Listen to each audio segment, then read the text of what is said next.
আসসালামু আলাইকুম বন্ধুগণ। আমরা শুরু করতে যাচ্ছি টেলারিং এর কয়েকটি কোর্স।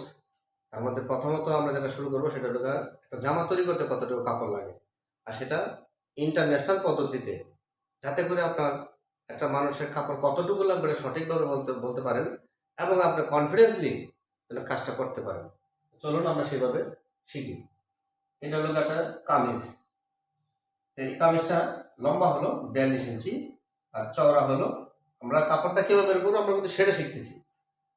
কাপড়টা জামাটা যদি লম্বা মনে করেন 42 ইঞ্চি, তাহলে এটা নিচে কতটুকু হবে? 26 ইঞ্চি, এর বেশি না, বা 28 ইঞ্চি। তা 28 ইঞ্চি যদি হয় আপনি এখানে 26 ইঞ্চি ধরবেন। তাহলে লম্বা যদি 42 ইঞ্চি হয় তাহলে যোগ করবো আমার সাথে 2 ইঞ্চি সমান সমান 44। তারপরে চওড়া আমি ধরবো আমরা 26। তাহলে চলুন আমরা শুরু করি। লম্বা 44 গুণন 26 গুণন 2 ভাগ 36 ভাগ 32। আচ্ছা, এই 26টা হলো এই চওড়াটা, এই 2 হলো সামনে আর পিছনে দুইটা পার্ট, আর এই 36 হলো এক গজ সমান সমান 36 ইঞ্চি, আর এই 32টা হলো আমরা যেই কাপড়টা দিয়ে এই কাপড় কতটুকু লাগবে আমরা হিসাব করতেছি মূলত 32 ইঞ্চি কাপড়ের উইথের বহর দিয়ে। আচ্ছা, বহরের কাপড় দিয়ে আমরা শুরু করছি। তো চলুন আমরা এই ব্যাপারে হিসাব করি এটাকে।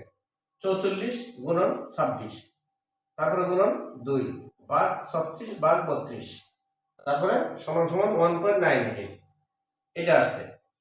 এখন আমরা এটা হলো বডিতে 1.98 সমান সমান এটা 2 গজের সমমান। আচ্ছা, আমরা কিন্তু বডিতে কাপড় কতটুকু লাগবে শুধুমাত্র বডিটাতে সেটা আমরা এখানে পাইলাম। এখন আমরা এই স্লিভ হাতা এর কাপড় লাগবে কতটুকু আমরা সেটা বের করবো। যেমন এই লিখলাম স্লিভ। এখন আমরা লিখছি স্লিভের লম্বা হলো 18 ইঞ্চি, 2 ইঞ্চি যোগ করব কারণ এখানে আপনার অ্যালাউন্স আছে, এখানে অ্যালাউন্স আছে, সেই জন্য 2 ইঞ্চি আমরা বড় নিব।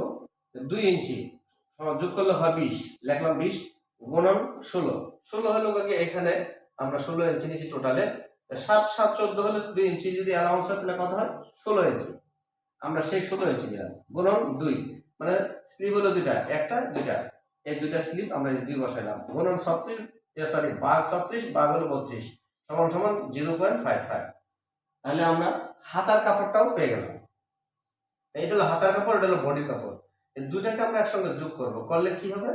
2.53। তার মানে কি বললাম আমরা? এই পুরো জামাটার মধ্যে কাপড় লাগতেছে হলো 2.5 গজ। আমরা এই 2.5 গজ দিয়ে জামাটা হবে। এখন আমরা কনফিডেন্টলি বলতে পারবো, এবং একজন মানুষকে যদি বলি যে ভাই হ্যাঁ এতটুকু কাপড় লাগবে আপনি নিয়ে আসেন, তখন আমরা কাজটা করতে অসুবিধা হবে না, সেও লুজার হবে না, কাপড় কম বেশি হবে না। সেই জন্য আমরা এই জিনিসটা জানা খুবই জরুরি, খুবই জরুরি। আর যেহেতু কষ্ট করে ভিডিও করতেছি, আপনারা আমাদের সাথে থাকবেন, এটা লাইক কমেন্ট করবেন, শেয়ার করবেন, এটা আপনাদের প্রতি অনুরোধ রইল। আসসালামু আলাইকুম।